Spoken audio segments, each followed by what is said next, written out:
3 FM menebar cahaya sunnah.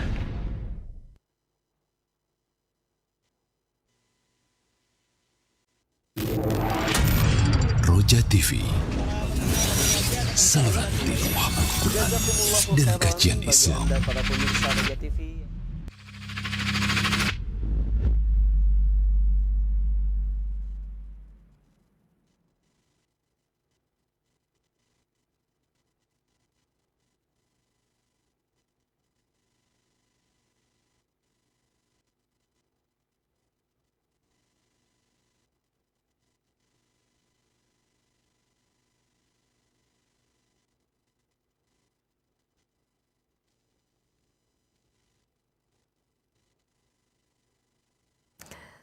Assalamualaikum warahmatullahi wabarakatuh. Innal hamdalillah hamdan katsiran thayyiban mubarakan fihi kama yuhibbu rabbuna wa yarda. Asyhadu an la ilaha illallah wahdahu la syarika lah wa asyhadu anna Muhammadan abduhu wa rasuluhu amma ba'du. Sahabat Roja dimanapun Anda berada, semoga Allah Subhanahu wa taala memberkahi, menjaga dan memuliakan kita semua. Alhamdulillah, di kesempatan pagi hari ini kita akan ikuti bersama kajian ilmiah yang kami hadirkan secara langsung dari pembahasan faidah-faidah sejarah Islam disampaikan oleh Al-Ustaz Dr. Ali Musri Semjan Putra hafizahullah taala dari Pekanbaru Riau. Dan alhamdulillah kami sudah terkoneksi dengan beliau. Mudah-mudahan koneksi kami lancar hingga akhir acara nanti.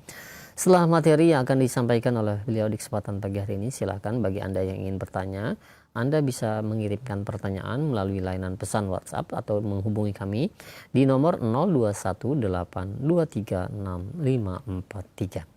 Baik, kita akan simak bersama materi yang akan disampaikan. Kepada Ustaz kami persilahkan. Falyatafadhal masykur.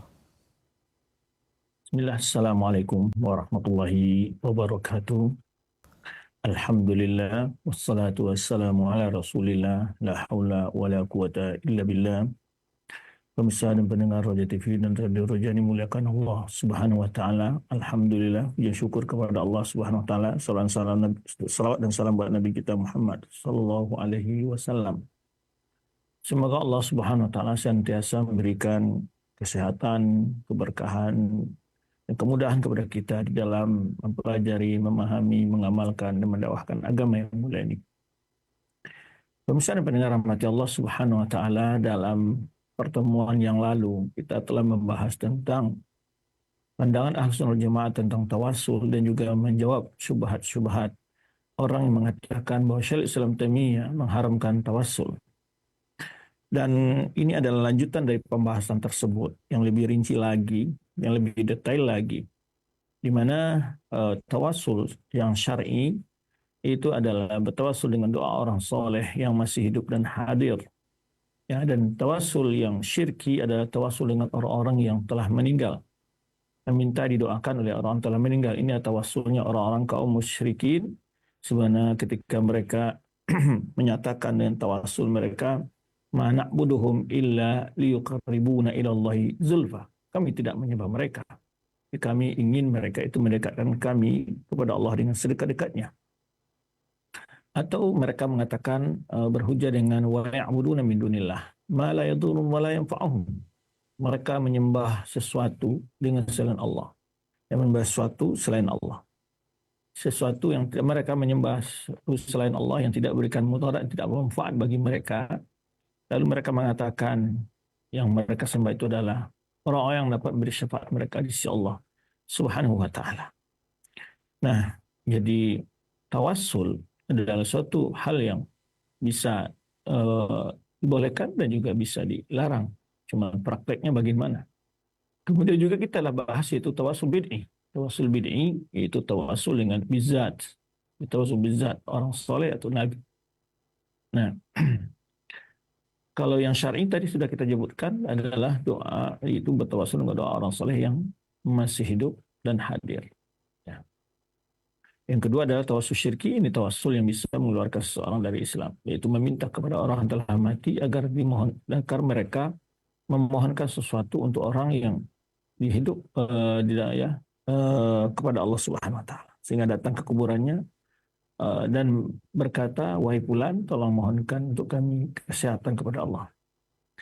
ini tawasul syirki, atau juga ada orang yang memahami tawasul tadi adalah ketika dia meminta kepada orang yang telah meninggal.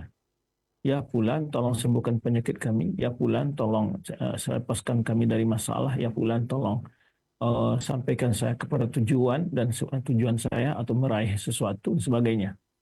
Nah, ini sebutkan tawasul. Tapi ada orang menyebut itu tawasul. Ini adalah sebetulnya jelas-jelas ini adalah permohonan, permintaan, yaitu kepada orang telah mati. Ini adalah syirki. Yang bid'i adalah yaitu tawasul yang tidak pernah dicontohkan oleh para sahabat, para tabi'in. Nah, ini yang akan kita bahas rincian ini, yaitu bahwa mereka mengatakan boleh bertawasul dengan zat, ya, dengan kemuliaan zat. Maka pembolehan ini bahkan juga membawa mereka untuk membolehkan dengan zat-zat yang mulia lainnya untuk bertawasul. Baik, maka di sini kita katakan maka bertawasul dengan doa Nabi atau orang soleh, ya, ketika mereka masih hidup, maka ini dibolehkan. Adapun jika dimaksud tawasul dengan zat Nabi atau zat orang soleh, ya, dalam ketika mereka hidup atau setelah meninggal, maka ini tidak boleh. Baik mereka hidup ataupun telah meninggal, dengan zat mereka. Tawasul dengan zat mereka. Baik, dan inilah yang dijelaskan oleh Syekh Islam Taimiyah yang menyebutkan orang-orang yang tidak suka dengan penjelasan ini, mereka mempelintir dan mengatakan secara total, secara mutlak, Syekh Islam Taimiyah mengharamkan tawasul. Nah, sebetulnya tidak. Yang diharamkan adalah pertama tawasul syirki dan tawasul bid'i. Adapun tawasul syar'i itu tidak dilarang. Dan tawasul syar'i telah kita sebutkan sebelumnya, ada 3 bentuk atau 3 macam. Yang pertama tawasul dengan bi asma'il husna, sifatil ula. Bertawasul dengan sifat-sifat Allah yang mulia, ya, dan nama-nama Allah yang indah. Yang kedua bertawasul dengan amal soleh, bertawasul dengan amal soleh seseorang tersebut. Bertawasul dengan amal soleh seseorang, dengan amal solehnya sendiri maksudnya. Ya, ketika dia merasa ada amal solehnya yang begitu tinggi nilainya dan dia berada dalam kondisi yang sangat genting, lalu dia bertawasul kepada Allah. Sebenarnya yang telah kita sebutkan kisah 3 orang yang terkepung, ya, dalam sebuah gua. Kemudian juga tawasul dengan ketiga ada tawasul doa orang yang soleh. Nah, ini 3 bentuk yang syar'i dan itu tidak ada perbedaan para ulama dalam membolehkannya. Tapi yang ini perbincangan adalah adanya orang yang melakukan tawasul syirki lalu dia katakan ini boleh, atau tawasul bid'i, tawasul bid'i dengan zat Rasulullah SAW. Tawasul yang dengan zat Rasulullah SAW ini tidak pernah ada praktek dalam kehidupan para sahabat. Menjelaskan zat Rasulullah adalah zat yang mulia. Ya. Dan ini sudah kita contohkan pada pertemuan yang lalu, seseorang bertawasul dengan zat seseorang. Zat seseorang, umpamanya ibarat seperti seseorang memiliki tetangga yang soleh, ya. Lalu dia katakan, sungguhnya sebulan banyak sekali solatnya, banyak sekali ibadahnya, soleh darimu di sisimu ya Allah. Ampuni dosaku dengan kesolehan dia. Nah, ini tidak nyambung gitu, ya, tidak ada nyambungnya.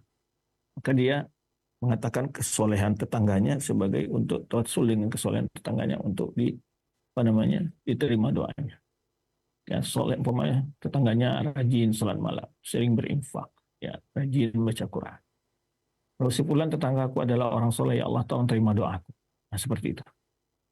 Ya, seperti orang katakan, ya Allah, sungguhnya Nabi Muhammad itu mulia kedudukanmu.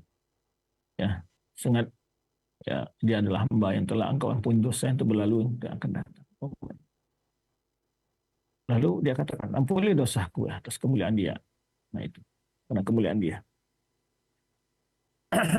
Ini tawasul yang bid'i, tapi pelakunya tidak dikatakan sebagai musyrik di situ, ya, karena dia memohon kepada Allah. Karena tawasul itu adalah su'alul khair lil ghair, ya, atau su'alul khair bil ghair, ya, meminta suatu kebaikan kepada Allah dengan memakai perantara. Nah, ada prosesnya ini, ada yang dilarang, ada yang dibolehkan. Jadi seseorang meminta kepada orang, ada guru yang soleh atau orang soleh, tolong doakan saya agar dimudahkan di dalam perjalanan saya, maunya haji kah, ataupun berdagang kah, atau dalam urusan pekerjaannya dia, atau dia sedang menempuh sebuah ujian, dia meminta agar mohon didoakan kepada Allah, atau dia sedang sakit, minta kepada saudaranya tolong doakan kepada Allah, semoga Allah menyembuhkan saya. Nah, itu meminta doa dari orang soleh. Ini yang tawasul doa orang yang soleh. Sebenarnya yang ini prakteknya ada di zaman Nabi Shallallahu Alaihi Wasallam. Dan sudah kita sebutkan dalil-dalilnya sebelumnya. Yaitu pertama tawasulnya seorang sahabat yang menyebutkan ketika Rasulullah SAW berkhutbah di hari Jumat, lalu ada orang pedalaman dari pedalaman Arab atau Badawi datang, ya Rasulullah, ya, halakatil amwal wa ja'atil iyal fadu Allah lana. Wahai Rasulullah, telah banyak binatang-binatang ternak kita yang mati karena kekeringan ya. Kemudian telah kelaparannya para keluarga kita. Ya. Lalu tolonglah mohonkan kepada Allah ya Rasulullah agar Allah menurunkan hujan. Nah, Rasulullah mendengar. Kalau seandainya bertawasul dengan zat Rasulullah SAW itu boleh. Tentu para sahabat dalam hidup mereka tidak perlu datang kepada Rasul memberitahu dan memohon untuk didoakan oleh Rasulullah SAW. Kemudian juga kisah Utsman bin Maz'un yang kita sebutkan. Itu kisah Ad-Darir, seorang laki-laki yang buta, dan juga seorang perempuan yang ditimpa oleh penyakit ayan. Yang yang pertama datang kepada Rasulullah SAW agar Rasulullah SAW mendoakan Allah mengembalikan penglihatannya. Lalu Rasulullah SAW mengatakan, in sabarta falakal jannah. Jika engkau mau bersabar, engkau akan dibalas dengan surga oleh Allah Subhanahu wa taala. Namun orang yang mengatakan bali doa, tapi tetaplah doakan ya Rasulullah. Lalu Rasulullah SAW menyuruhnya berwudu, mengajarkan doa kepada. Nah, Rasulullah juga mendoakan. Ya. Dan di dalam kisah ini para ulama menjelaskan, maka dalam hal ini Rasulullah mengajarkan orang tersebut bertawasul dengan amal solehnya. Di samping juga Rasulullah SAW mendoakannya. Maka Rasulullah SAW silakan berwudu dan sholat 2 rakaat dan membaca doa ini. Kata Rasulullah, Allah masyafi'ahu fiyya wa syafi'ni fihi. Ya Allah, terimalah syafaatnya, yaitu doanya Nabi Muhammad untukku, dan juga terima pula lah doaku ya dalam memohon agar engkau mengabulkan doanya. Nah, itu maksudnya. Ini doa yang sangat simpel, singkat, tapi bagus sekali yang diajarkan Rasulullah SAW. Allahumma syafi'hu fiyya wa syafi'ni fihi. Nah, itu doa itu dibaca kemudian dengan berkat izin Allah SWT sebagai mukjizat bagi Rasulullah SAW, maka penglihatan orang tadi dikembalikan oleh Allah Subhanahu wa taala. Yang kedua adalah kisah perempuan. Itu dia penyakit ayan dan datang kepada Rasulullah SAW. Lalu berkata, ya Rasulullah, udu Allah yashfi'ani, ya Rasulullah, tolong mohon kepada Allah menyembuhkan penyakit ayan saya ini. Lalu Rasulullah SAW katakan, in sabarti falakil jannah, jika engkau mau bersabar, bagimu adalah surga. Ya. Lalu wanita ini memilih kesabaran. Tapi wanita ini memohon agar tidak terbuka auratnya ketika dia sedang sakit. Karena sering ketika datang sakitnya, dia terbuka auratnya. Walakin Allah Allah atakasyaf. Tapi tolong mohon doakan kepada Allah agar saya tidak terbuka auratnya ketika sedang sakit. Ayan tersebut. Datang sakit. Nah, ini praktek-praktek yang ada di dalam sunnah Rasulullah Sallallahu Alaihi Wasallam. Nah, kenapa dikatakan bid'ah? Karena tidak pernah dilakukan oleh para sahabat Rasulullah SAW, dan juga tidak pernah praktek tersebut dilakukan oleh para ulama-ulama lain, ulama yang soleh dari kalangan para tabi'in, para atba' tabi'in di kalangan salaful ummah. Tapi tidak syirik ya. Itu tidak syirik. Nah, ini kadang-kadang orang-orang yang asal membantah, asal menolak ya. Karena sudah terbiasa dengan perbuatan-perbuatan syirik dan bid'ah, mereka menganggap bahwa hukumnya sama. Lalu menuduh di sini umpamanya bahwa Ibnu Taimiyah suka mengkafirkan orang.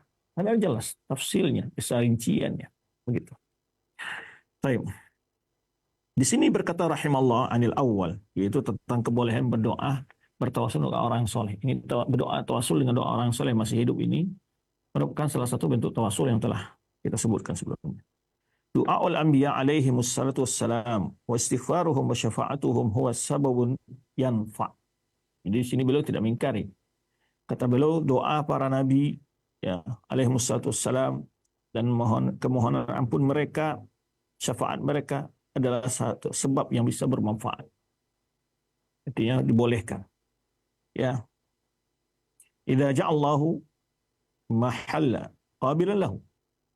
Allah menjadikan tempat yang menerimanya itu sebagai layak untuk dikabulkan oleh Allah SWT, syafaat dan doanya Rasulullah SAW. Jadi ada syafaat Rasulullah yang tidak dikabulkan Allah seperti syafaat beliau kepada pamannya untuk dikeluarkan dari api neraka, Abu Talib. Allah hanya memberikan keringan dari azab Abu Talib. Ya. Kemudian juga dalam kisah lain Rasulullah SAW melihat ada orang yang diusir dari telaga beliau. Lalu Rasul mengatakan, umat itu umatku ya. Oh, bukan. Innaka la tadri man ahdatsu ma ahdatsu ba'da. Engkau tak tahu bagaimana mereka melakukan bid'ah setelahmu. Ya, apa yang mereka lakukan setelahmu. Baik. Wa qala an du'a'is salihin ba'dama bayyana anna as-sahabah kanu yatawassaluna bi du'a'i Rasul sallallahu alaihi wasallam fi hayatihi. Beliau menjelaskan tentang hukum bertawasul doa orang soleh setelah mereka ya. Setelah menjelaskan bagaimana para sahabat bertawasul doa Rasulullah SAW ketika Rasulullah SAW masih hidup. Maka beliau katakan, pada kana tawassul sahabat bihi fi hayati. Nah, beginilah tawasulnya sahabat ketika hidupnya Rasulullah SAW. Falamma mata tawassul bi du'a ghairi. Tapi tatkala Rasulullah SAW wafat, itu para sahabat tidak bertawasul lagi dengan doa Rasulullah SAW. Karena Rasulullah sudah tiada, telah berpindah ke alam barzah. Berada di alam yang mulia, di tempat yang mulia di alam barzah di sisi Allah Subhanahu wa taala. Justru malah mereka bertawasul doa para sahabat yang lain yang masih hidup. Ya, seperti doa Abbas, ya, kisah yang masyhur bertawasulnya Umar bin Khattab dengan doa sahabat itu paman Nabi SAW, Abbas ibnu Abdul Muttalib. Qama istasqa Muawiyah, sebenarnya Muawiyah ya bertawasul dengan doa Yazid ibn al-Aswad. Kalau seandainya boleh bertawasul dengan zat Nabi SAW, zat Nabi SAW adalah mulia, baik setelah hidup pun telah meninggal. Ya. Maka tentu kalau tawasul dengan zat Rasulullah SAW, nggak perlu datang kepada Rasulullah SAW, cukup di rumah saja memohon kepada Allah, ya Allah, aku bertawasul dengan zat Nabi-Mu yang begitu mulia simu, agar engkau terima taubatku, terima doaku, atau kabulkan doaku. Tidak ada seorang pun sahabat melakukan hal itu. Bahkan Rasulullah SAW ketika ditanya tentang doa-doa yang mustajab, beliau pun tidak pernah mengajarkan hal seperti itu kepada para sahabat. Ya. Nah, demikian juga baik waktu Rasulullah masih hidup, tidak pernah juga sahabat melakukan, ataupun Rasulullah telah wafat, yang juga tidak pernah para sahabat melakukannya. Justru para sahabat setelah wafatnya Rasulullah SAW, itu tawasul dengan doa sahabat yang lain, yang mereka anggap adalah mulia dan memiliki hubungan kerabat yang mulia dengan Rasulullah SAW. Seperti Abbas, paman Rasulullah SAW. Demikian pula terjadi kisah di masa Muawiyah radhiyallahu anhu, ya, beliau bertawasul dengan Yazid bin al-Aswad, seorang tabi'in yang soleh, dengan Yazid bin al-Aswad al-Jarshi. Wa qala an-tsani al-mamnu, itu yang dilarang tadi, tawasul dengan zat tadi. Itu bertawasul dengan zat Nabi SAW atau zat orang-orang soleh. Amma tawassul bi du'aihi wa syafa'atihi ay Rasulullah kama qala Umar fa innahu yatawassul bi du'aihi wa la bi zatihi. Adapun tawassul dengan doanya dan syafaatnya Rasulullah SAW.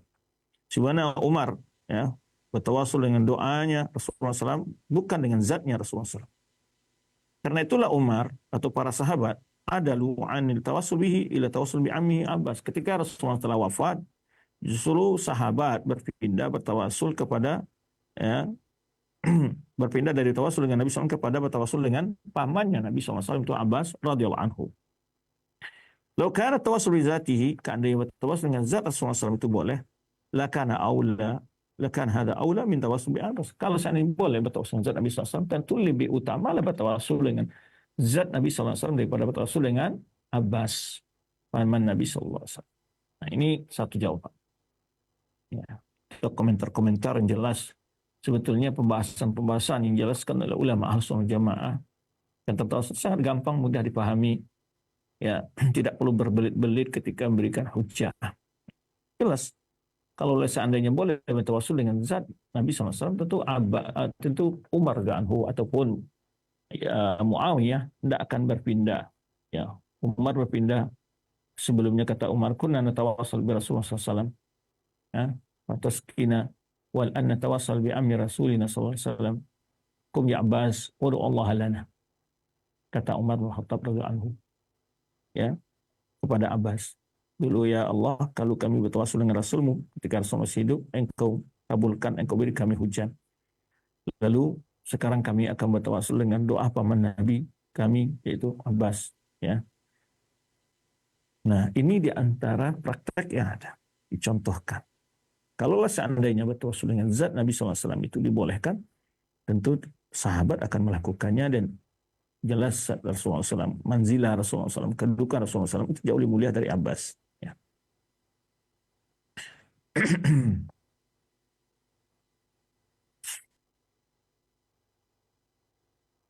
Orang-orang yang membolehkan bertawassul dengan zat Nabi SAW berhujah dengan perbuatan Umar ini.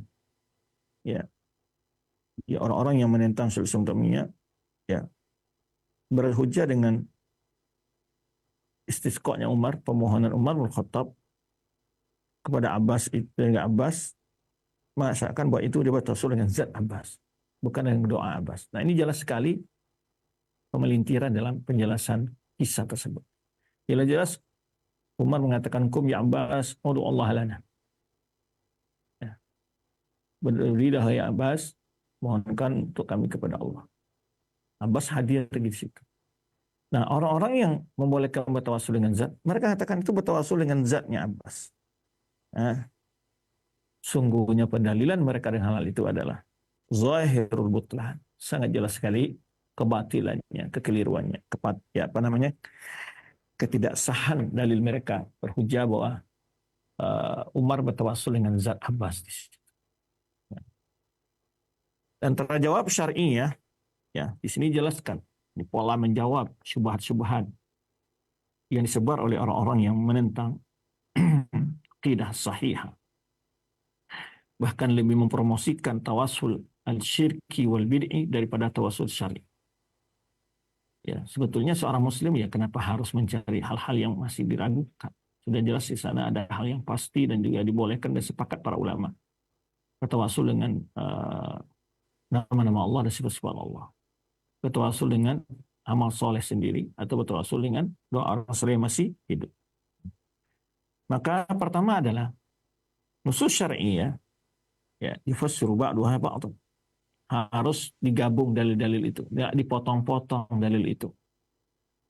Ya. Nah, ini modelnya konsep ahlul bid'ah di dalam memahami agama ini ada yu'minuna bi ba'dil kitab wa yakfuruna bi ba'd. Mereka beriman dengan sebagian isi Al-Quran itu dan kufur dengan bagian yang lainnya. Yang maksud di sini adalah mereka membeda-bedakan dalam beramal. Ya, yang sesuai dengan hawa nafsu mereka pilih, mereka ambil, mereka pertahankan, yang tidak sesuai mereka tolak. Maka ini sifatnya orang ahli kitab dulu, ya, memilih ajaran agama mereka yang sesuai dengan kemauan dan hawa nafsu mereka. Maka jangan demikian. Maka Allah juga sebutkan, afatu'minuna bi ba'dil kitab wa takfuruna bi ba'd.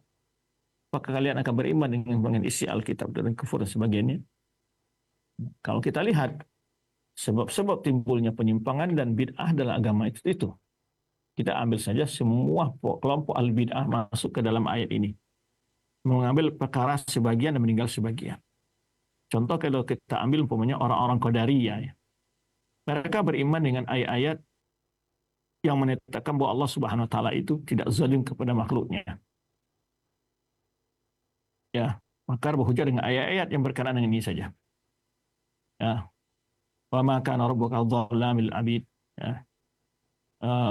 Dan mereka berhujjahlah dengan ayat-ayat. Karena hujah mereka adalah orang-orang Qadariyah ini kalau Allah menetapkan takdir ketentuan perbuatan manusia di Lauh Mahfuz atau telah mentakdirkan segala iman dan kufur semuanya, menurut mereka adalah zalim Allah itu. Sedangkan Allah tidak berbuat zalim. Nah, lalu mereka berhujah dengan ayat-ayat menafikan kezaliman. Ama rabbuka bidzalamil abid. Tuhanmu tidak pernah menzalim hamba-hambanya, kan gitu. Tetapi mereka tidak melihat ayat-ayat di mana Allah juga menyebutkan, ya, wa kullu syai'in khalaqnahu biqadar. Ya, inna khalaqna kulla syai'in biqadar. Allah telah menjadikan segala sesuatu itu diciptakan yang tak ada takdir. Ya. Dimana dalam surat Al-Qadar, inna anzalnahu fi lailatul qadar wa ma adraka ma lailatul qadar khairun min alf syahr tanazzalu malaikatu ruhu fiha bi idzni rabbihim min kulli amrin salamun hiya hatta. Dan juga hadis Rasulullah SAW, innallaha kataba maqadir khalaiq qabla an yakhluqa as-samawati wal ard 50 alf sana. Allah telah menulis, telah mentakdirkan, mencatat takdir-takdir semua makhluk ini di Lauh Mahfuz sebelum menciptakan langit dan bumi, yaitu dalam masa 50.000 tahun. Nah, dia tidak menggabung. Sebaliknya datang pula Jabariyah. Jadi Jabariyah beriman dengan ayat-ayat yang sifatnya adalah Allah ala kulli syai'in qadir, Allah adalah berkuasa, Allah adalah yang menentukan segalanya. Beriman dengan ayat ini. Ya, tapi mereka menafikan adanya iradah bagi makhluk. Nah, sehingga mereka beriman dengan ayat menempatkan bahwa Allah adalah innallaha ala kulli syai'in qadir wa ma tasyauna illa Allah. Allah, kalian tidak berkehendak kecuali bila Allah berkehendak. Wa ma ramaita idh ramaita walakin Allah. Berhujahlah dengan ayat-ayat yang semirip dengan makna sedemikian. Nah, akhirnya mereka tidak beriman dengan ayat menyebutkan, ya, ayat menafikan kezaliman, la yukallifu nafsan illa wus'aha, la yukallifu nafsan illa ma ataha. Tidak melihat ayat-ayat yang demikian. Sehingga mereka mengatakan bahwa makhluk ini majbur. Nah, itu mazhab Jabariyah. Jadi mengambil sebagian-sebagian. Mereka tidak bisa menggabungkan ayat-ayat yang dalam pikiran mereka itu adalah bertentangan.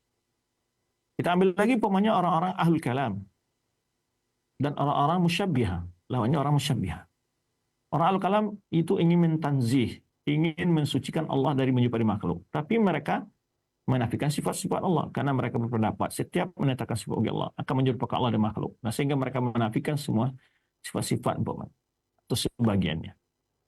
Sementara berhujah dengan ayat-ayat yang bagaimana? Ayat-ayat menafikan tasbih. Mereka hujahnya laisa kamitslihi syai' wa lam yakul lahu kufuwan ahad wa la taribu lillahil amsal. Berhujah dengan ayat semisal demikian. Ya, Allah tidak mirip sesuatu pun. Tidak ada satu pun dapat menandingi Allah. Ya. Dan kemudian jangan kau perumpamaan bagi Allah. Ya. Jangan kau serupakan Allah dengan makhluknya. Beriman dengan ayat ini, tapi tidak beriman dengan ayat isbat. Ayat isbat ya sambungan dari ayat tersebut. Laisa kamitslihi syai'un wa huwas samiul basir. Ya, Allah tidak mirip dengan sesuatu pun, tapi Allah Maha mendengar. Nah, ditetapkan itu isbat. Ya, kemudian kallama Allah Musa taklima, Allah bicara kepada Musa. Mereka tidak mengingkari itu semua. Ya, sifat-sifat nuzul, sifat-sifat ulu, sifat istiwa, mereka ingkari, mereka takwil semua. Jadi beriman dengan sebagian ayat dan tidak beriman dengan ayat yang lainnya. Datang pula ahlu tashbih yang menyerupakan Allah dengan makhluk. Mereka berhujah dengan ayat-ayat isbat, tapi tidak melihat ayat-ayat tanzih yang mensucikan Allah yang menyerupai makhluk. Jadi ini konsep semua orang-orang yang jatuh ke dalam kekeliruan memahami agama ini adalah apabila hanya melihat satu sisi saja dari ajaran agama tadi, tidak berhujah dengan dalil secara komprehensif, kata orang sekarang, lengkap dan melihat dari berbagai sisi, atau mengumpulkan dalil-dalil dalam satu masalah. Baik. Wa yadullu ba'daha ala ba'din, dan sebagian dalil tadi mentafsirkan maksud dari dalil yang lain, ya. Hadis tawasul Umar itu adalah mimma yattafiqu fihi mubtadi'ah wa ahlus sunnah ala takbir mahdhuf fihi. Ya. Di sini jelaskan hadis tentang tawasulnya Umar bin Khattab radhiyallahu anhu dengan doa Abbas, itu sepakat antara ahlul bid'ah pun maupun ahlus sunnah, ya, ada takdir yang mahdzuf di situ. Ya. Mentakdirkan yang dihadzaf di situ adalah walakin ma wa huwa takdir. Apa yang ditakdirkan di situ? Kunna tawasal ilaika binabiyina. Nah itu, binabiyina. Lalu kami tawasul kepadamu ya Allah dengan nabi kami. Wa bi ammi nabiyina. Kemudian lanjutnya adalah sekarang kami tawasul dengan paman nabi kami. Orang-orang ahlul bid'ah, orang yang menentang Rasulullah SAW dan menjelaskan tentang tawasul ini, bahwa yang dimahzuf itu adalah bijahin nabi. Jadi dulu kami tawasul dengan jah nabi. Jadi takdirkan itu untuk mereka. Ya, itu kalau takdirnya orang ahli bid'ah. Ya.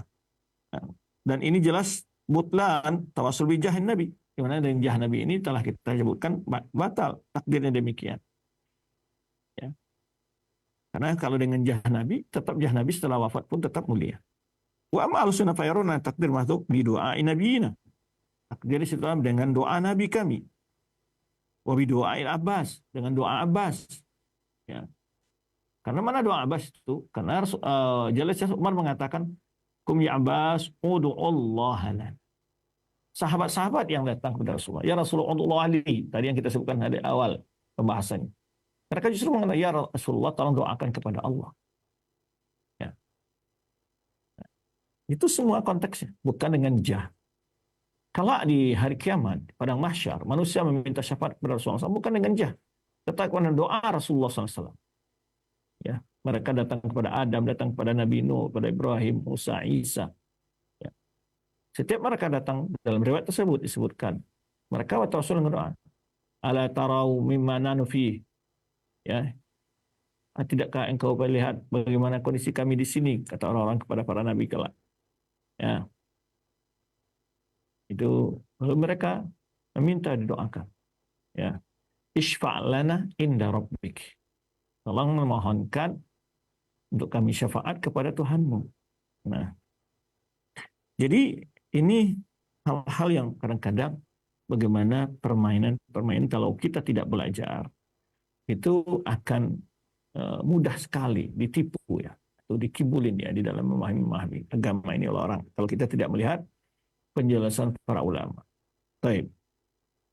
Karena pasti ya ahli bid'ah itu akan berupaya untuk mengkait-kaitkan bid'ahnya dengan agama ini dengan mencoba mencarikan dalil-dalil. Namun konsep kita menjawab, bid'ah mereka adalah apapun dalil mereka gunakan. Dalil tersebut telah terlebih dahulu dipahami oleh para sahabat. Maka kita harus kunci mereka. Kita harus sadarkan mereka, kita bantah mereka dengan bagaimana sahabat memahami ayat tersebut. Pada demikian tafsir ayat tersebut oleh para sahabat dan para salafus saleh. Baik. Maka ini maksud sudah kalau al-sunnah memohon artinya dengan doa Nabi dan juga doa Abbas. Ya, dan ini telah dijelaskan. Jawaban kedua di sini adalah bahwa para sahabat, idza ajdabu, jika datang musim kering, musim kekeringan, wahtaju al-ma, ya, kana min amalihim ayatu ila Rasulullah SAW. Ya, di masa hidupnya Rasulullah SAW ketika tadi kekeringan, mereka butuh air, sebenarnya kisah Arabi yang tadi kita kisahkan di hari Jumat. Ya, maka mereka itu adalah datang kepada Rasulullah SAW ketika Rasulullah masih hidup. Mereka datang kepada Rasulullah SAW yang mohon agar Rasulullah berdoa kepada Allah untuk mereka. Jadi di sini doa. Itulah bantahan kalau orang tadi mengatakan itu dengan jah. Karena orang-orang bid'ah mentakwil hadis itu mengatakan binabina bijah nabiyina. Jadi mereka mentakdir ke situ. Bijah nabiyina. Padahal secara kenyataan faktanya adalah doa. Nah, maka mana dalil-dalil hal itu? Ini yang sedang kita perbincangkan. Buktinya ketika sahabat ya, ketika mereka kekeringan datang kepada Rasulullah SAW. Ya, kalau seandainya dengan jah Nabi SAW nggak perlu datang kepada Rasulullah SAW, nggak perlu berbicara pun kepada Rasulullah SAW. Maka kisah Arabi yang datang itu jelas sekali. Berdiri dia ketika Rasulullah khutbah dari Jumat, ya, sedang berkhutbah, lalu dia katakan, "Ya Rasulullah, ud'u lana." Wahai Rasulullah, tolong mohonkan untuk kami kepada Allah agar Allah menurunkan hujan. Jadi memohon ud'u lana. Wa yas'allah yunzal ghais fa yaf'al dzalika Rasulullah. Itu nyatanya di mana lalu Rasulullah berdoa untuk mereka agar Allah menurunkan hujan, ya. Wa yaf'al dzalika Rasulullah miraran. Hal itu terjadi dilakukan oleh Rasulullah SAW berapa kali umpamanya? Pertama saat pekan pertama atau bulan pertama, kemudian pekan kedua juga datang atau bulan berikutnya ya pekan kedua datang sahabat itu atau yang lainnya disebutkan oleh riwayat tersebut karena hujan sepekan itu membuat rumah-rumah mereka banyak yang rontok dindingnya jatuh runtuh gitu ya dindingnya karena terbuat dari tanah. Akhirnya sahabat yang datang sebelum atau yang lain berkata ke Rasulullah, "Ya Rasulullah, hawalaina wala alaina." Lalu ya Rasulullah, mohonkanlah hujan itu akan turun di sekitar kita. Di mana syajar, di tempat-tempat kembang kambing, tumbuh-tumbuhan kita, pertanian kita, lahan-lahan pertanian kita. Lalu Rasulullah berdoa lagi. Itu prakteknya. Ya, ini bantahan bagi orang tadi mentakwil hadis itu dengan jah. Ya. Dan itu terjadi beberapa kali kan gitu. Walam yakun sahabat radhiyallahu anhum idza ihtaju ila al-matar, ya, maka sahabat tidak pernah kalau mereka butuh hujan, ya, mereka pergi ke rumah mereka, kemudian mereka duduk di rumah mereka berdoa, Allahumma bi nabiyyika Muhammad isqina al-ghais. Ya. Tidak ada sahabat melakukan itu. Jadi mereka, umpamanya kalau memang boleh bekerja dengan jah Nabi, tentu mereka dari rumah mereka, nggak perlu datang kepada Rasulullah SAW. Ya. Ini bantahan bagi mereka yang mentakwil tadi bahwa itu binabina dengan jah nabiina. Karena orang ahli bid'ah menggunakan itu sebagai takdir, katanya adalah dengan jah Nabi, bukan dengan doa Nabi. Maka untuk mengklirkan perbedaan, ya, takdir di situ, jelaskan dengan fakta-fakta ilmiah di sini. Nah, itu tujuannya.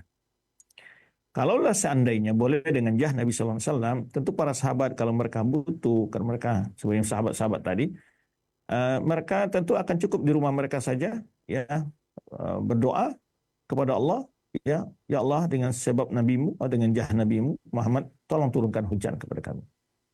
Wa hadza ma'lum liman nadhara wastabsara bin nusus. Ini sangat maklum, sudah diketahui secara meluas oleh kaum muslimin bagi orang yang melihat dan memahami nas-nas syar'i. Gitu. Baik. Yang ketiga adalah, jawabannya adalah perkataan Umar, ya, menjelaskan bahwa makna inna kunna tawassul bi yamina bukan dengan jah Nabi adalah, ini penjelasannya adalah, jawaban ketiga ada inna natawassul ilaika bi ammi nabina faskina.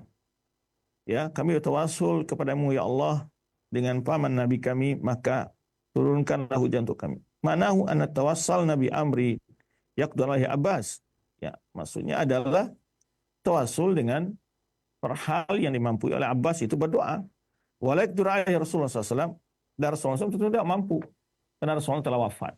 Nanti ini untuk jawaban tadi mereka bekerja dengan jahnya. Karena jah Rasulullah SAW, kalau boleh dengan jah, tentu Rasulullah SAW masih tetap boleh bertawassul setelah beliau wafat, karena jah Rasulullah SAW itu adalah jah yang tetap mulia, baik beliau masih hidup maupun telah meninggal. Nah, kemudian, ya, maka oleh sebab itu karena Rasulullah sudah tidak bisa lakukan lagi. Apa yang tidak bisa lakukan? Itu berdoa untuk umatnya ketika di dunia seperti di dunia. Karena Rasulullah telah wafat, berada di alam barzakh. Yang mampu lakukan itu adalah Abbas. Nah, untuk menjelaskan ini bahwa maksud di situ bukan dengan jah. Kalau dengan jah itu Rasulullah SAW bisa. Kalau beliau wafat pun Rasulullah SAW tetap jahnya, ya, yang mulia di sisi Allah Subhanahu. Nah, maka di sini dikomentari bahwa di sini, ya, perkataan Umar, yaitu adalah inna natawassul ilaika bi ammi nabiyina fasqina, artinya adalah bahwa kami bertawassul dengan hal yang dimampu oleh Abbas, maksud di situ yang dimampu oleh paman Nabi SAW, dan yang tidak dimampu oleh Rasulullah SAW itu berdoa. Yang tidak mampu di situ itu berdoa. Ya, fi hadzal waqti ba'da wafat Rasulullah SAW, di waktu itu karena Rasulullah SAW telah wafat. Itu maksud. Fatalabna minhu an yad'u lana litaghithana. Jadi maksudnya adalah maka kami meminta, ya, kepada Abbas, ya, agar berdoa untuk kami agar engkau memberikan hujan untuk kami ya Allah. Maka tawasulnya Abbas mungkin, bertawasul dengan Abbas itu kan mungkin karena dia hidup. Bertawasul dengan Rasulullah SAW ba'da wafati ghair mungkin. Bertawasul dengan Nabi SAW setelah wafatnya Rasulullah SAW tidak mungkin. Tidak mungkin lagi. Ini menunjukkan bahwa itu bertawasul dengan doa, bukan dengan jah Rasulullah. Walihada adalah Umar an tawassul bi Rasulullah SAW ila tawassul bi ammi SAW. Karena itulah Umar pindah, ya, meminta kepada Abbas dan tidak kepada Nabi SAW. Karena memang bertawasul kepada Nabi setelah Rasulullah SAW wafat tidak disyariatkan. Setelah beliau wafat dan kita di dunia maksudnya. Karena ada sebagian pula berhujah, nanti di akhirat kan masih bertawasul. Ya, kalau di akhirat kan semua sudah kembali hidup dalam alam yang sama. Nah, Rasulullah SAW berada di alam pada mahsyar, juga di alam akhirat. Orang manusia juga sudah dibangkit dari kuburnya. Nah, ini yang ini dijelaskan sih, ya. Baik. Maka kalau seandainya bertawasul dengan jah Rasulullah SAW tidak akan berubah, baik beliau setelah meninggal ataupun beliau masih hidup. Maka di sini pahami kenapa alasan Umar bertawasul dengan Abbas, karena memang dengan Rasulullah tidak memungkinkan, ya, karena beliau telah wafat. Karena memang tidak memungkinkan, itu bertawasul dengan doa beliau. Kalau seandainya dengan jah Rasulullah SAW, tentu juga memungkinkan. Nah, inilah untuk membantah analisanya begitu ya, menjawab syubhat yang dikatakan oleh mereka bahwa bertawasul di masa hidup Rasulullah dengan jahnya Rasulullah SAW, kata mereka. Oke. Kalau seandainya bertawasul dengan Rasulullah SAW sama, baik ketika hidup dan matinya beliau boleh ya. Laukan tawasuluhum bihi fi mamati ka tawassul bi hayati. Kalau seandainya bertawasul setelah wafatnya Rasulullah SAW dibolehkan sebenarnya waktu masih hidup, tentu ada lebih utama bertawasul dengan Rasulullah SAW. Tentu Umar tidak akan bertawasul dengan Abbas. Demikian pula Muawiyah tidak akan bertawasul dengan Yazid bin Aswad. Nah, ini analisanya ya. Begitu dalam dan tajamnya analisanya untuk menjawab syubhat yang tadi dikemukakan oleh orang-orang yang mengatakan boleh tawasul dengan jah Nabi Muhammad sallallahu alaihi wasallam.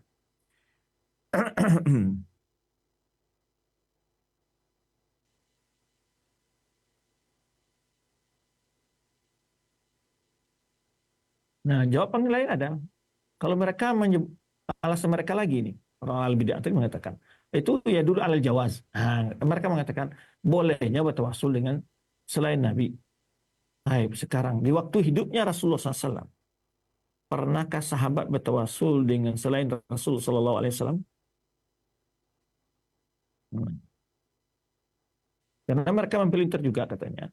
Alasannya adalah, bertawasulnya Umar dengan Abbas. Walaupun sebenarnya masih boleh bertawasul dengan Rasulullah setelah wafat, kata mereka begitu, itu menunjukkan alal jawaz saja, kata mereka. Tuh. Sekarang kita jawab, adakah bukti praktek dalam kehidupan sahabat ketika Rasulullah SAW masih hidup, mereka berpindah bertawasul kepada sahabat yang lain, bukan kepada Rasulullah SAW? Itu tidak, tentu lebih utama. Nah, lalu kenapa Rasulullah setelah meninggal tidak lagi? Ini menunjukkan bahwa mereka memahami bahwa itu tidak boleh. Ya, kalau seandainya boleh, ngapain mereka akan berpindah kepada Abbas? Jelas kedukaan Rasulullah lebih utama, karena mereka akan mencari tempat yang lebih cepat mustajab doanya pastinya, karena tawasul itu mencari orang yang paling soleh, ya, yang paling memiliki sebab-sebab cepat doanya dikabulkan oleh Allah Subhanahu Wa Taala. Baik. Maka tidak pernah dalam praktek ketika masih hidupnya Rasulullah SAW ada sahabat bertawasul dengan Abbas dan sebagainya. Dan tidak akan mungkin pula para sahabat ya membiarkan Umar untuk berpindah bertawasul dari Nabi SAW kepada Abbas kalau seandainya boleh bertawasul kepada Rasulullah setelah Rasulullah SAW wafat. Akan ada sahabat membiarkan. Nah, ini untuk melihat bagaimana analisa menjawab syubhat-syubhat mereka tadi, karena mereka mengatakan lagi, itu ya dulu alal jawaz. Jadi mereka menunjukkan bahwa Umar itu mempraktek sesuatu yang boleh. Sebetulnya lebih utama kepada Nabi, itu hujah mereka. Sekarang kita bantah, di mananya memahami, di mana paham itu bisa dikeluarkan, disimpulkan. Bagaimana hal itu bisa disimpulkan dari kisah Umar? Ya, karena yang jelas mereka dalam kondisi yang sangat genting, pasti mereka mencari tempat yang lebih yakin mereka cepat untuk dikabulkan. Pasti kalau seandainya boleh dengan Rasulullah SAW, mereka tidak akan pindah pada Rasulullah SAW. Dan juga para sahabat tidak akan membiarkan Umar untuk berpindah kepada Abbas, ya, lebih tawasul kepada Rasulullah SAW. Ya. Lalu dikatakan, kalau seandainya hal itu boleh, bertawasul dengan orang yang meninggal dengan Rasulullah SAW, lalu berpindah kepada Abbas. Lalu sahabat pun tidak menegur Umar. Ini analisanya, ya. Imma sahabat yang tidak menegur tadi, alasan sahabat kenapa tidak menegur? Ini adalah diberikan asumsi di sini. Ayakunul muhajir wa ansar jahilina bi hadhihi taswiyah wa hadha tariq wa annahum salaku fi matlubihim ab'ad tariq. Kalau seandainya sahabat membolehkan Umar umpamanya, dan itu dibolehkan dalam hal jawaz saja, padahal sebetulnya untuk bertawasul dengan Rasul masih bisa gitu ya, lebih utama umpamanya. Berarti mereka mencari jalan lebih jauh, begitu ya, mencari jalan lebih jauh, dan mereka ya tidak memahami kesamaan masalah ini, hal kebolehan disibuk gitu. Wa annahum salaku bimatlubim abatar. Itu mereka mencari jalan lebih jauh. Padahal kalau seandainya boleh dengan Rasulullah SAW lebih cepat dengan Rasulullah SAW kan begitu. Namun mereka, apakah sahabat akan biarkan Umar untuk mencari jalan yang jauh? Itu bertawassul dengan Abbas.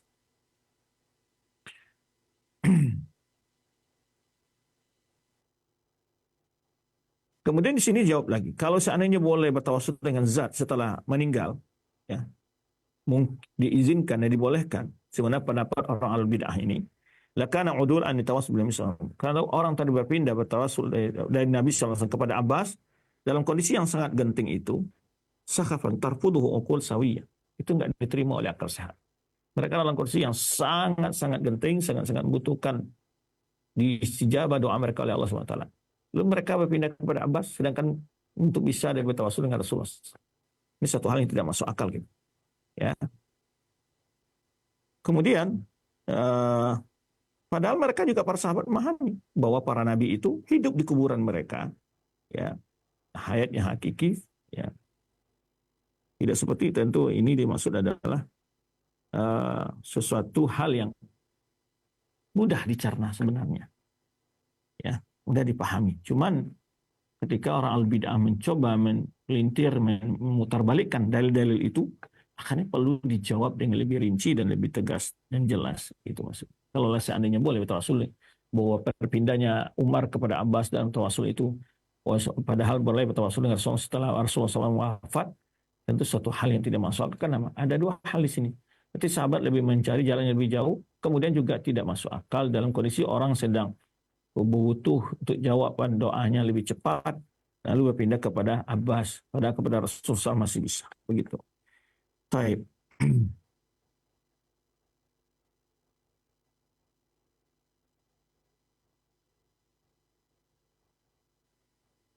Kemudian juga di sini, Kandasi ini jawab juga bahwa hal ini kalau seandainya boleh bertawassul dengan orang mati, tentu akan pernah praktek itu satu kali dilakukan oleh sahabat. Atau sekali pernah dilakukan oleh tabi'in.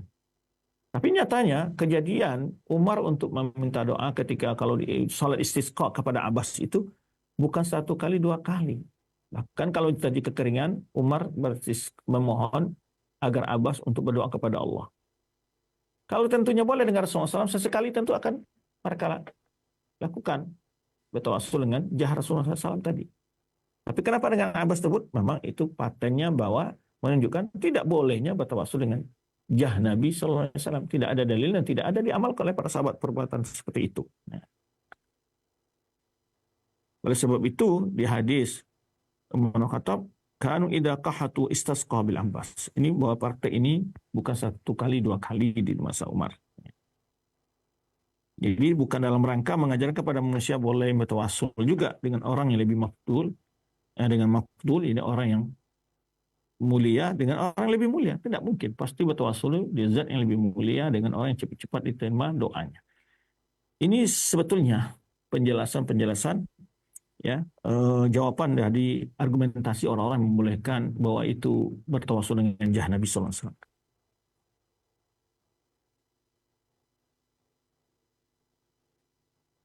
Kemudian asar atau hadis kisah Umar bertawassul dengan Abbas itu bukan dengan zat Abbas, ya, karena tadi mereka bertawassul dengan zat Abbas, yaitu dengan bukti sendiri nyatanya Abbas ini berdoa. Setelah Umar berkata demikian, Abbas berdoa, disuruh. Ya, makanya bantahan bagi orang yang mengatakan bahwa dia bertawassul dengan apa? Zatnya Umar, zatnya Abbas atau dengan ya, bukan dengan doanya. Maka tadi kita sebutkan kesimpulannya kalau seandainya boleh bertawassul dengan jah, tentu Umar tidak akan bertawassul dengan jahnya Abbas karena lebih jah Rasulullah SAW lebih tinggi, lebih mulia daripada Abbas. Baik.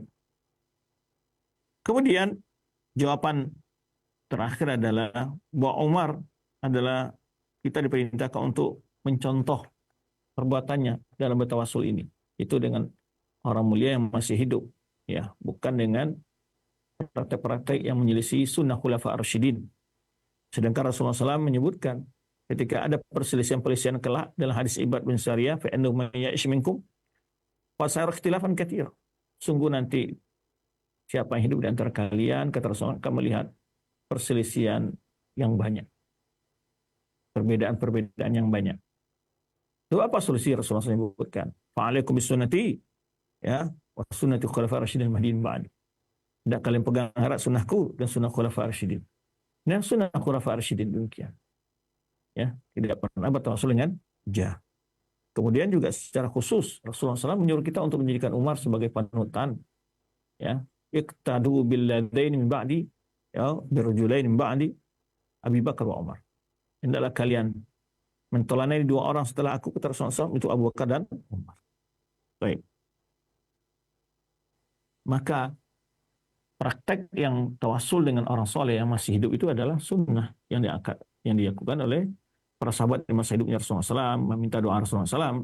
Kemudian setelah wafatnya Rasulullah SAW, guna prakteknya Abu Bakar Rasyidin adalah Umar umpamanya, meminta doa kepada sahabat yang masih hidup, di antaranya itu Abbas, ya, paman Nabi Shallallahu Alaihi Wasallam. Baik. Kemudian di sini ada sedikit penjelasan. Apakah mesti kita membiasakan kita untuk selalu meminta doa kepada orang lain? Nah, di sini ada dua.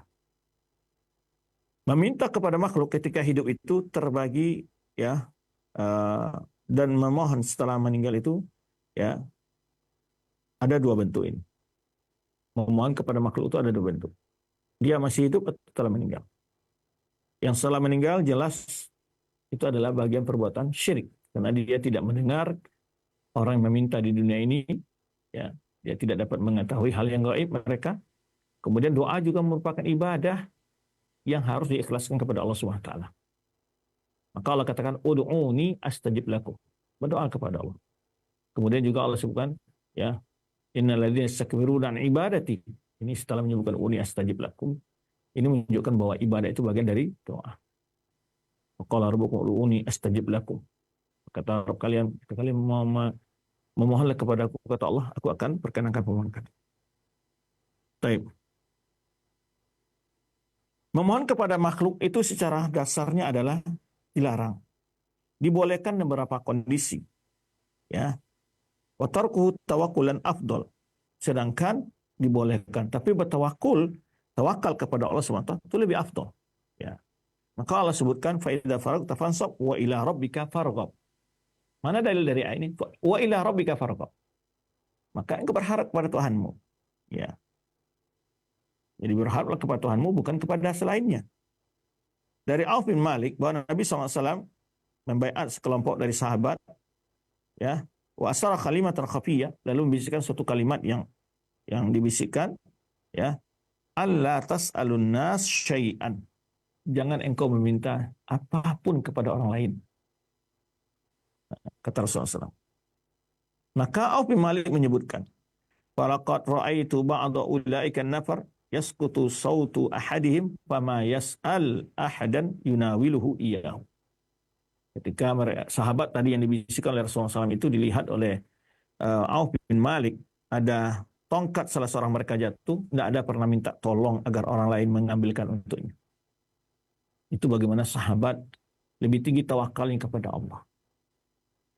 Dan tempat-tempat yang dibolehkan kita meminta kepada orang lain itu, ya, pertama adalah meminta kepada orang lain itu, meminta maksudnya jika dia memiliki hak dari orang tersebut, yaitu amanah, hutang, semacam, boleh diminta. Ya. Kemudian juga meminta di sini, sebutkan sini harta bagian dari pembagian pemerintah. Boleh meminta kepada pemerintah jika ada hal-hal yang perlu kita butuhkan. Wa kadzalika soal nafaqah liman tajib lahu. Juga boleh meminta kepada makhluk hal yang dia memiliki tanggung jawab. Seperti istri minta kepada suami, anak minta kepada orang tua. Atau dalam urusan jual beli, ini boleh meminta kepada makhluk, itu dalam rangka membayar hutang piutang dan sebagainya. Di antara permintaan yang tidak diperintah dengannya, tetapi orang yang meminta, kita tidak disuruh meminta. Ya, Kemudian orang yang dipinta ma'mur bi ijabati sa'il. Nah, yang meminta-minta nggak boleh. Tapi bagaimana kondisi orang diminta?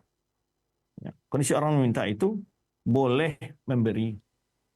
Sebenarnya Allah SWT katakan, wa ammas sa'ila fala tanhar. Adapun orang meminta janganlah engkau hardik. Ya. Wa qala walladzina fi amwalihim haqqun ma'lum. Dan juga Allah sebutkan di orang-orang yang dalam harta terdapat bagian tertentu untuk diinfakkan. Lis-sa'ili wal mahrum, bagi yang meminta atau orang yang miskin. Wa qad yakunu soal manhiyan anhu nahy tahrim atau tanzih. Kita dilarang meminta kepada makhluk itu kadang-kadang haram, hukumnya kadang-kadang adalah untuk sebagai tanzih, maksudnya kesucian jiwa, akhlak dan kepribadian. Ya. Sekalipun orang yang diminta disuruh untuk memberi. Nah, jadi ada dua hal di sini. Meminta-minta kepada makhluk untuk kebutuhan pribadi, umpamanya sebagaimana kita lihat banyak orang minta-minta dan sebagainya di jalan, ya, sumbangan dan sebagainya. Dasarnya itu adalah ya dilarang oleh Allah Subhanahu wa taala. Tetapi bagi orang yang diminta, kalau dia minta, dia adalah boleh memberi. Karena Allah sebutkan wa amasaila fala tanhar. Kemudian lisaili wal mahrum ala walidina fi amwalihim haqqun ma'lum lisaili wal mahrum.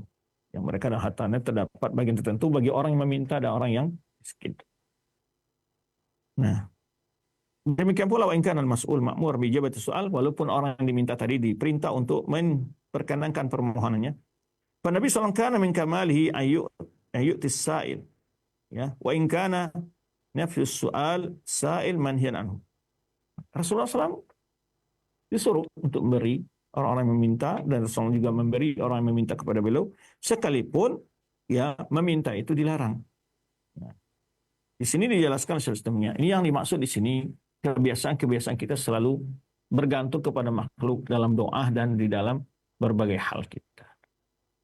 Nah, lebih aula itu apa? Ini dijelaskan lebih aula itu adalah yakin dengan doa kita dan tawakal kepada Allah. Itu yang ingin diberikan cara yang lebih baik pola pikirnya. Karena ada di masyarakat kita, dia sendiri tidak berdoa.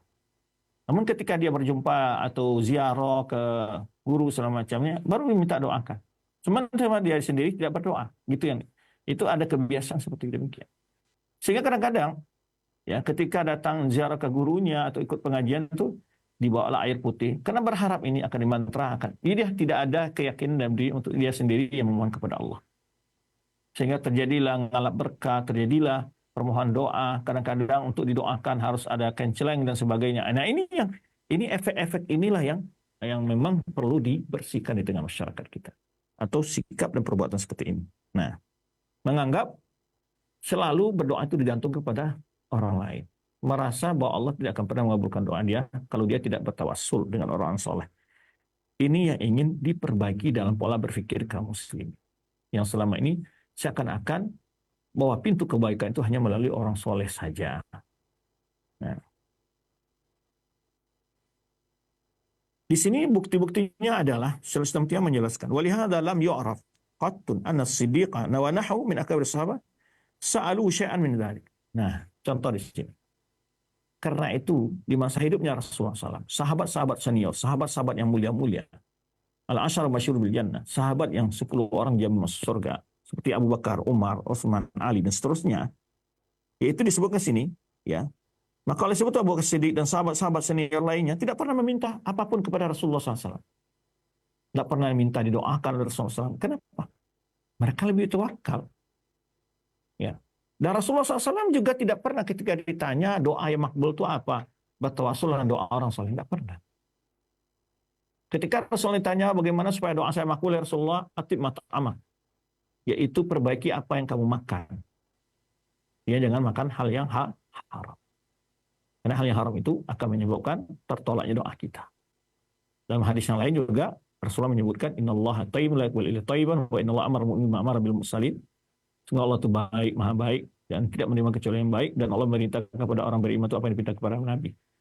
Di akhir hadis Rasulullah menyebutkan summa dzakara rajulan yutilu safar. Lalu Rasulullah SAW menyebutkan tentang seorang yang panjang dalam perjalanannya, asy'atha akbar, rambutnya berdebu, pakaiannya sudah berdebu, ya. rambutnya kusut masai, pakaian sudah berdebu, ya.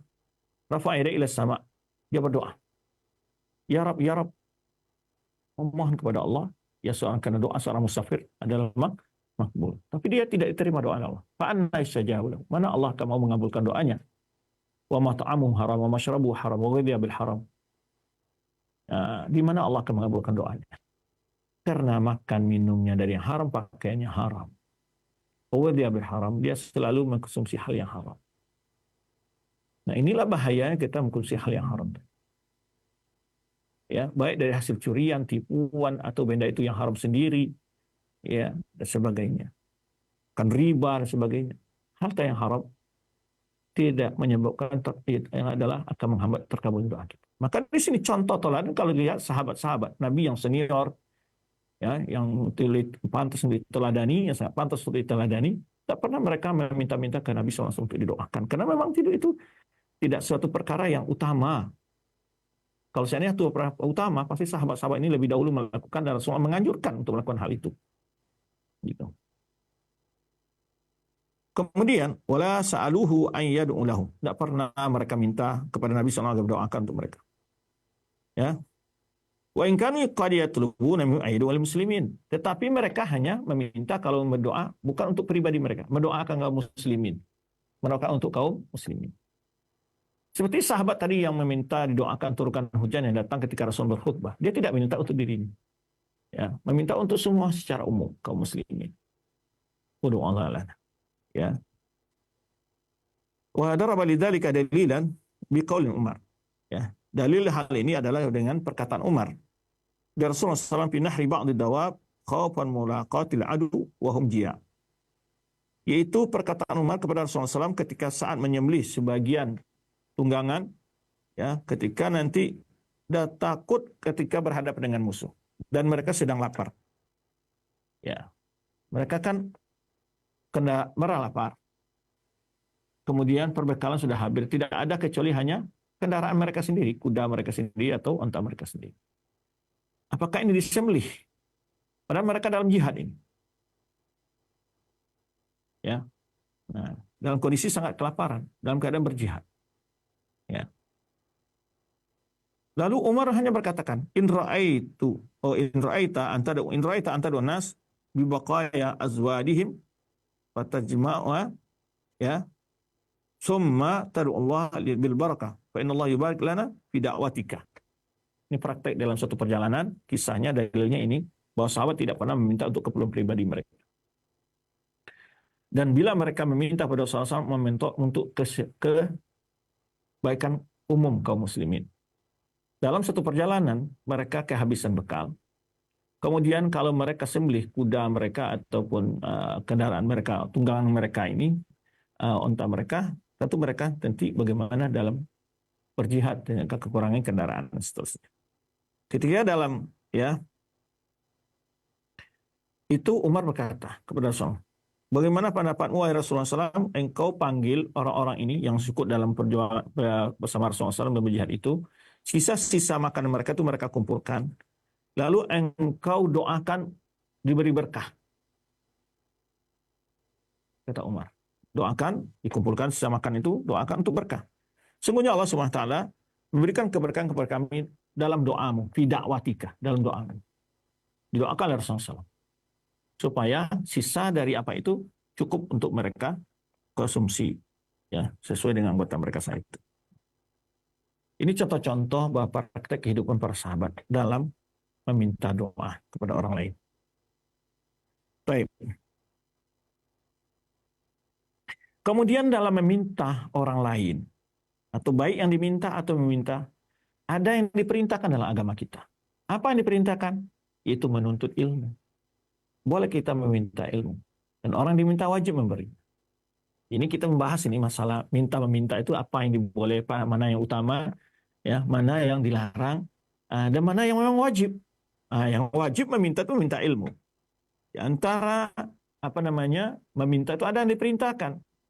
Seperti apa? Meminta ilmu. Bertanya kepada ilmu, dan orang yang diminta wajib pula memberikannya. Ya, maka Allah katakan, fas'alu ahla dzikri in kuntum la ta'lamun. Bertanyalah, memintalah, bertanya kepada ulama jika kalian tidak tahu. Ya. Nah ini dari antara rinci-rincian. Adapun makhluk meminta kepada makhluk lain agar dipenuhi kebutuhan pribadinya, ya, au yad'u lahu falam yu'mar bihi, ya, atau dia mendoakan untuknya tapi tidak pernah diperintahkan. Jadi maksud di sini adalah, ya, meminta makhluk agar mendoakan orang lain itu ada. Kita disuruhkan mendoakan saudara kita di oleh Rasulullah SAW. Tapi tidak ada perintah dari Rasulullah SAW, ya, untuk umpamanya membiasakan sahabat meminta doa kepada sahabat yang lain.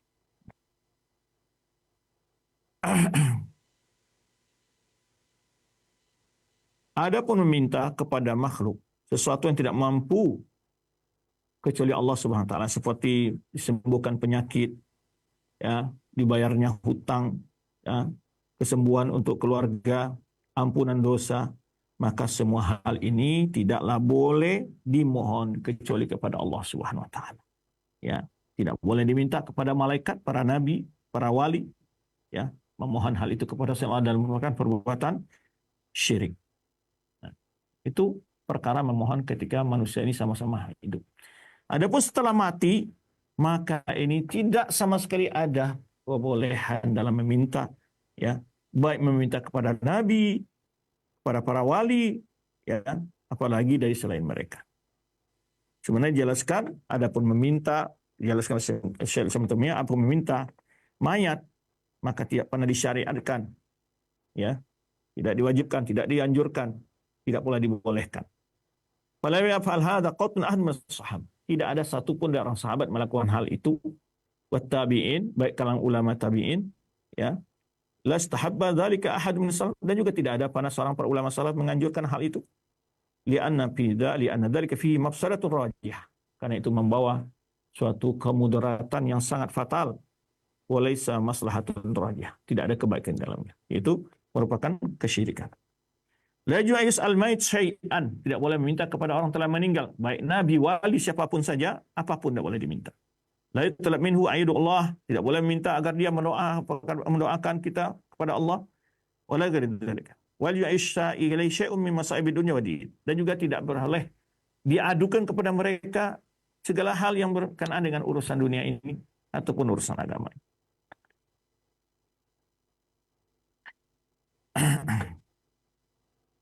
Wal anbiya salihun la yuqirruna ahadan ya'buduhum aw yaghlu fihim fi hayatihim wa hum ya'lamun.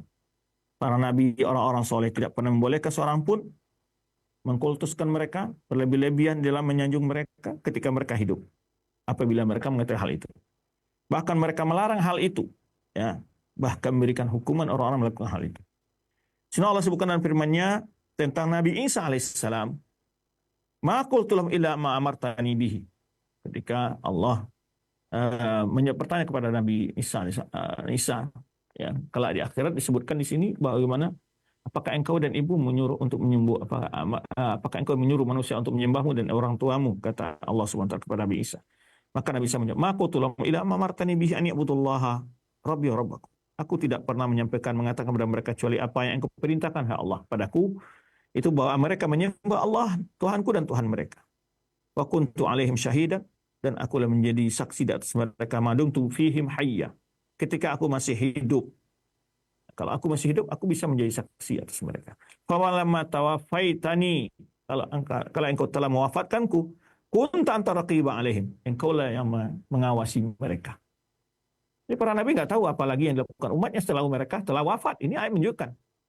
Nabi Isa mengatakan, wa kuntu alaihim syahidan ma dumtu fihim. Aku menjadi saksi atas mereka selama aku masih hidup di tengah mereka. Falamma tawaffaitani kunta anta raqiba alaihim.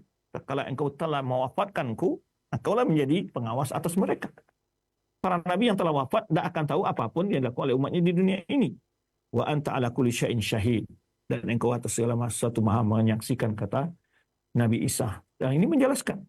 Rasul kita sallallahu alaihi wasallam tadi yang sebutkan hadis syafaat tadi, ketika ada umatnya yang digeser dari, yang ditolak dari telaga beliau, maka Allah kata, innaka la tadri ma ahdatsu ba'dak. Engkau tidak tahu, hai Muhammad, apa yang mereka perbuat setelah engkau meninggal. Itu kan jelas sekali. Dan banyak sekali ayat-ayat ini telah kita jelas sebelumnya. Baik, itu barangkali pembahasan yang dapat kita bahas kali ini. Jadi ini perlu kita bahas karena hal ini sangat fatal. Bila jatuh ke dalam perbuatan syirik, maka rugilah kaum muslimin yang selama ini telah beribadah banyak kepada Allah, namun amal mereka batal di hadapan Allah karena telah berbuat syirik kepada Allah SWT. Walau asyraku lahabita anhum ma kanu ya'malun. Mereka berbuat syirik, kata Allah SWT, batal semua amal yang mereka lakukan. Demikian, wallahu a'lam bishawab. Barakallahu fikum. Kembali kepada akh yang menuduh kita untuk tanya jawab jika masih ada waktu. Barakallahu fikum. Fika barakallah, jazakallah khair, barakallah fik kepada Ustaz yang sudah memberikan materi di kesempatan pagi hari ini dari pembahasan tawasul yang diperbolehkan dan yang dilarang. Ya mudah-mudahan ini menjadi ilmu yang bermanfaat bagi kita semua dan kita mengetahui mana tawasul yang disyariatkan, mana yang diharamkan. Ya mudah-mudahan ini menjadi faidah dan kita bisa mempraktekannya dengan baik.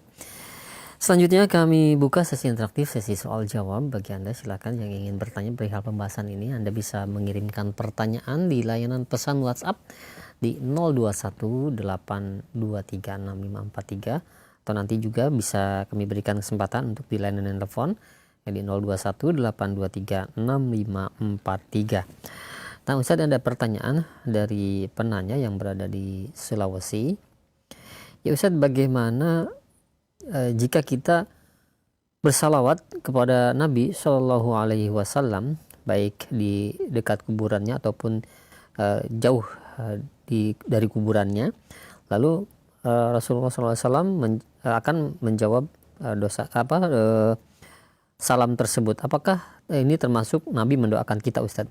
Mohon jawaban dan penjelasannya.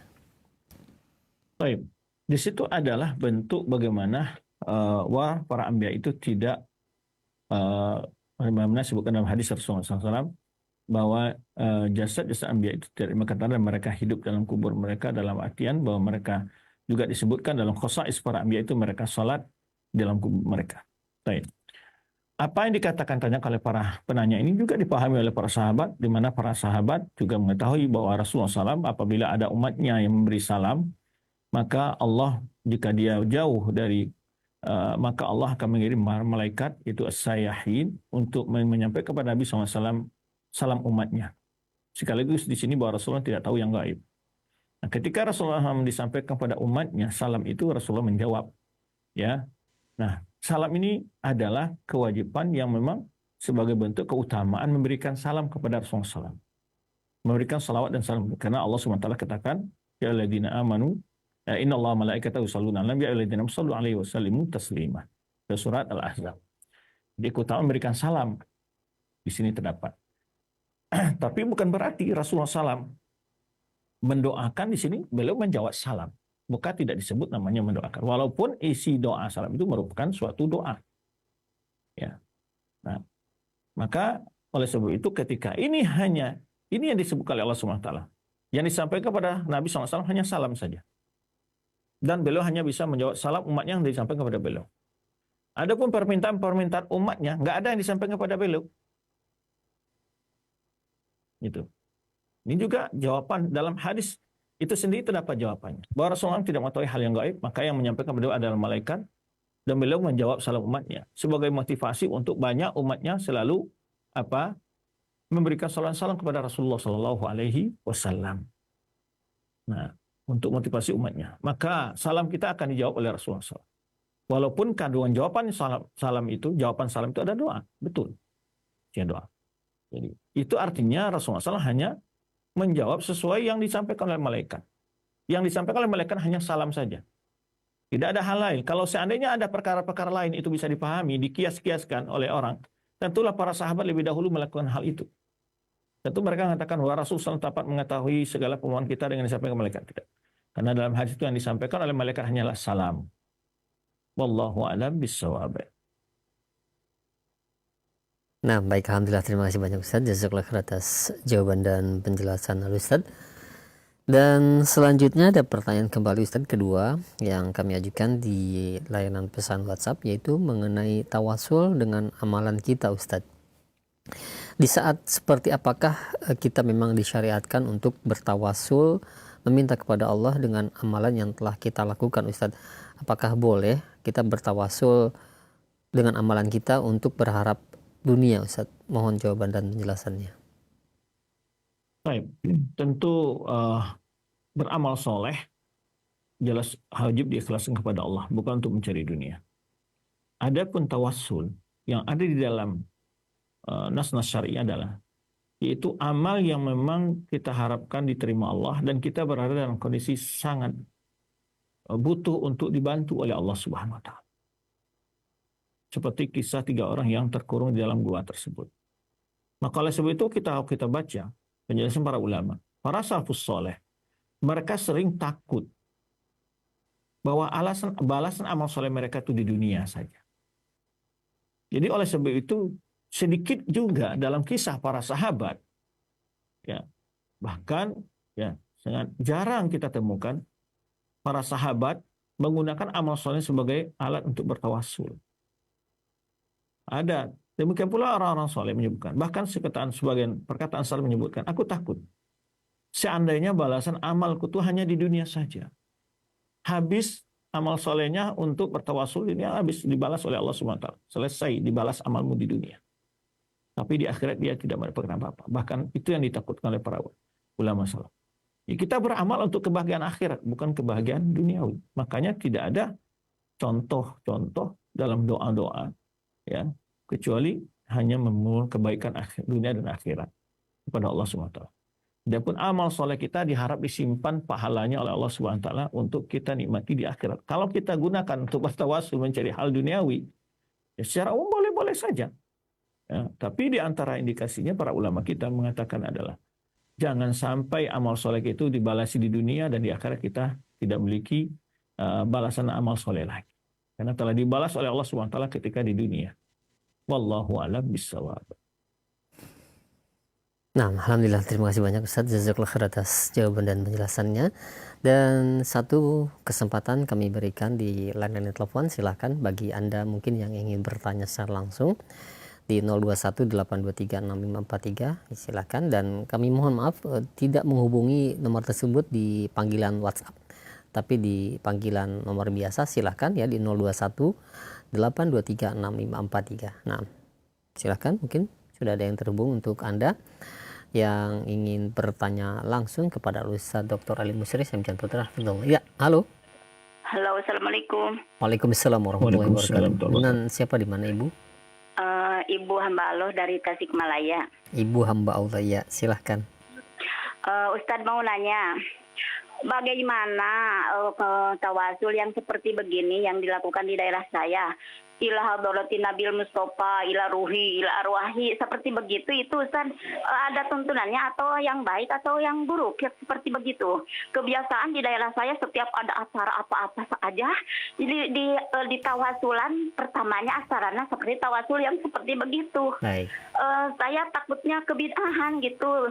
Saya tidak mengikuti karena saya udah mengikuti as-sunnah itu.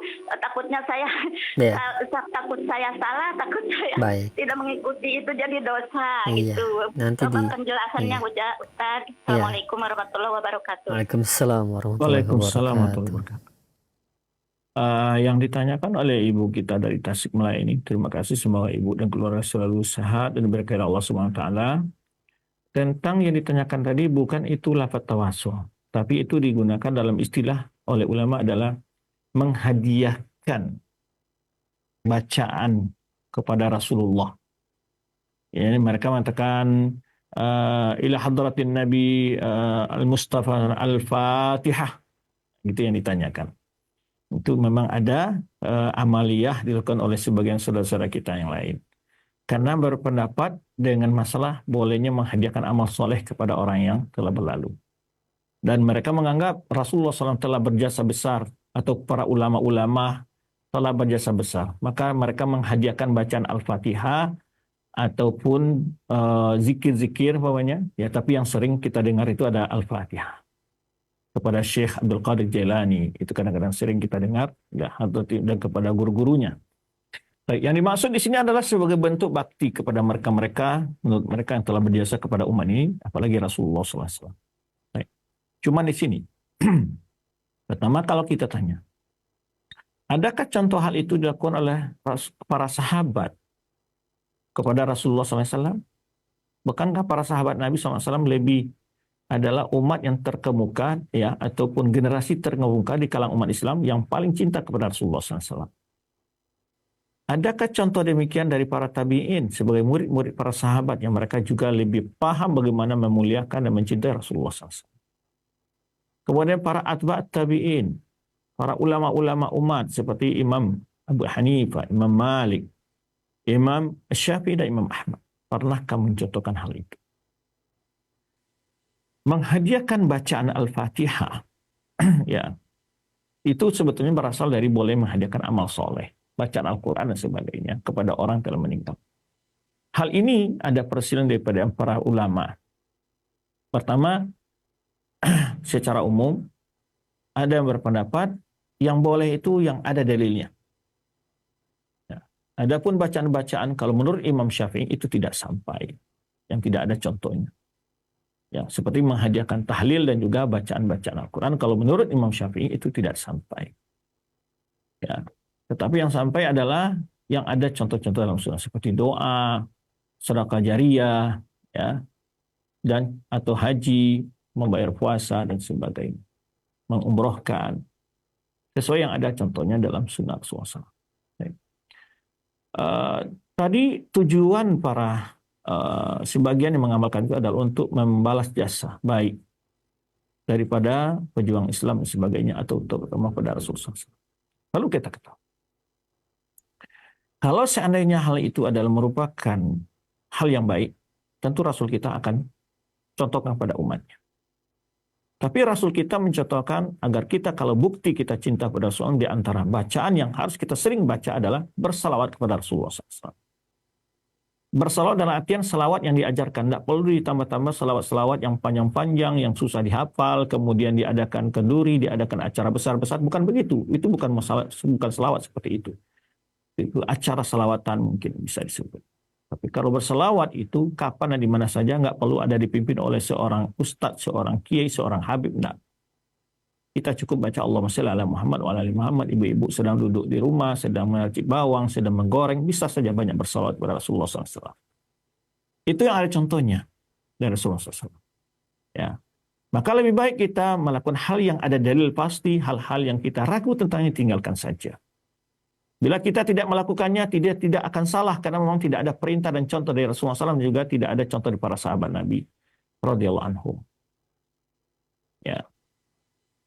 Nah, itu jawaban secara umum saja saya berikan kepada ibunda kita di Tasikmalaya tadi, bahwa lebih utama kita bersolat kepada Rasulullah SAW. Adapun masalah jasa baik mereka, justru mereka akan dibalasi oleh setiap kalimat kebaikan yang mereka ajarkan kepada umatnya. Dan Rasulullah SAW, kenapa Rasulullah SAW paling banyak pahalanya? Karena setiap apapun diamalkan umat ini, Rasulullah SAW mendapat pahala dari Allah Subhanahu Wa Taala.